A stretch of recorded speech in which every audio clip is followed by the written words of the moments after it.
third guest on the call today. Mr. Ayinso, are you ready? All right. So,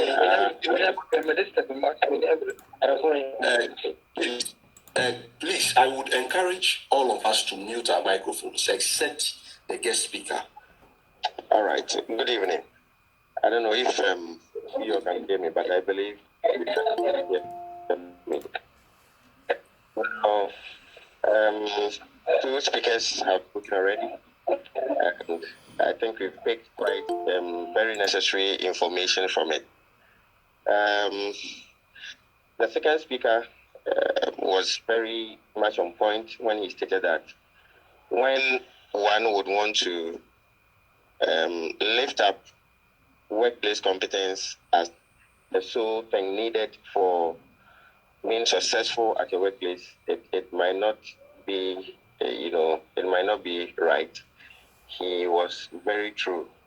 Now, to start with, as the first speaker also said, the academic qualification gives you the principles behind whatever you intend to do. Now,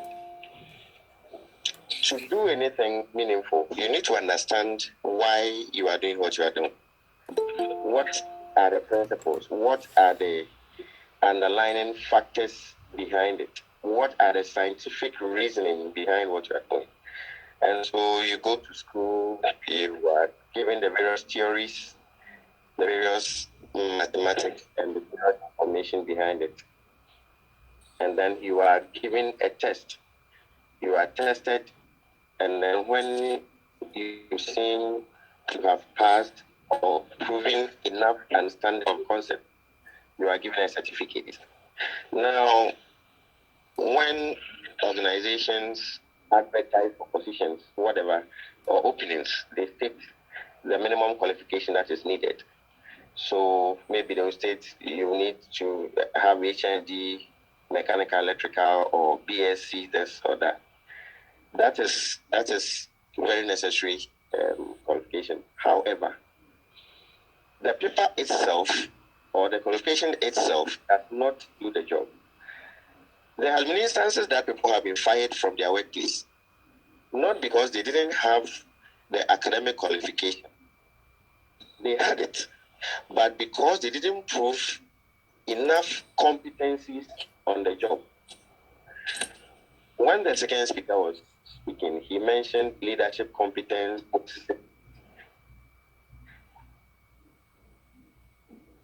and all that. When you are on the job, now it's not the past that's going to do the job, it is you who are going to do the job. That's where you need to bring on board your skills, your results-oriented traits. Now, at the workplace, we see people that we term as draggers. Draggers are those who just complain, will not do the work. See people do it and would want to give the people all the reasons why that thing needs not to be done. They may have the qualification, but they don't have the right competence, the right traits, the right substance to do the job. Now, we also have the result-oriented people.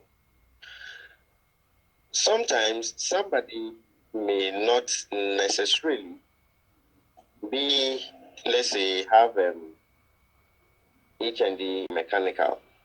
The person may be electrical bias best, but the person will be put on job which has a lot of mechanical components in the job.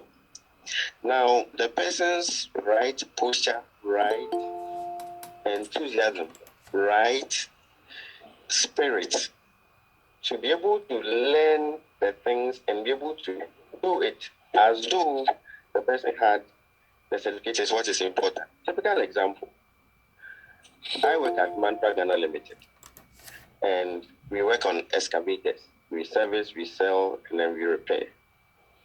There are people that may have BSc electrical or and the electrical, which have learned on the job so much that when a customer reports complaints of a fault, even though the supervisor may know that he needs to send an electrical person and a mechanical person to go and have a look at that job, the supervisor is confident to send one person who may be electrical person to go, knowing very well that that guy has the right trait, the right mindset, the right posture to be able to work without complaining. Now, when we all are on a job, as the speaker said, we all have the aim and the ambition to grow in the job. You may start as a junior employee. Let me put it that way.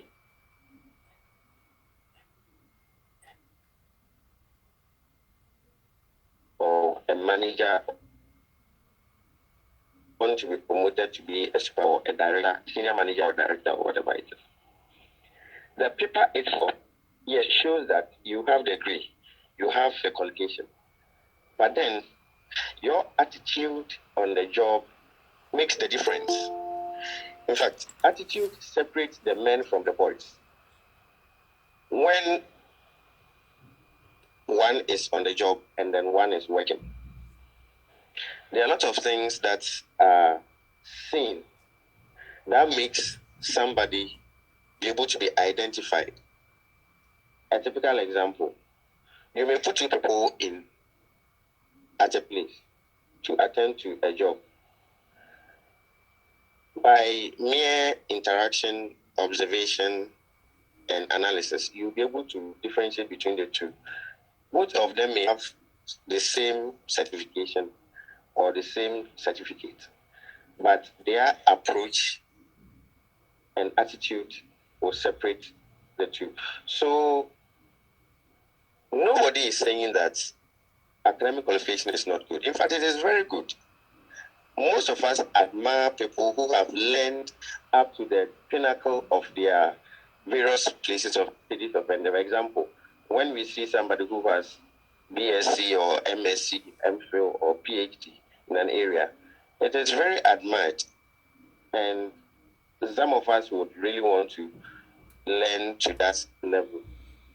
But then what we are saying is that the paper does not do the work, and that is not what is going to put you up there. We know people who have masters, but then when a manager wants to give an assignment, the manager would choose somebody different to do the work. Some of us, having spent quite some time in the various industries, mining and related industries, have seen instances where somebody might have worked for 15 years, 20 years, report to a manager. Another colleague have worked for 5 years, report to the superintendent.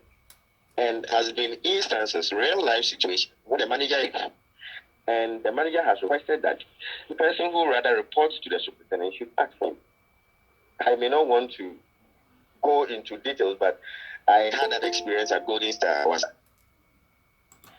And it's all because the one who came to be the superintendent sort of had gotten there for a number of years. The person had worked, contributed some way, somehow. I mean, so, sometimes they promote you for a number of reasons. But when it comes to competencies on the job and result oriented on the job, a lot of things were lacking. And so the engineering manager identified all these traits and felt very comfortable to leave his desk and chair for the person who was not directly behind him. Politics and other things, played a part, but at the end of the day, the manager was looking at himself. He's not looking at who has what, who has done how many years, but it's looking at the results that we want to be gotten. So, as we have said and we have repeated, for the young guys that are coming, as you go wherever that you may find yourself, take time to study very critically your area of, ask all the questions that you can ask, and be very much eager to be result-oriented person. When I was at Anglo Gold Ashanti, if you are mind, the manager that I was reporting to mentioned something. He said that is some noise. I mean, for those of you who may want to know, he said sometimes a manager will give you a task, will give you resources to do the task, but the manager may not give you all the resources and may want to know how you're able to navigate your way through to be able to get result you need.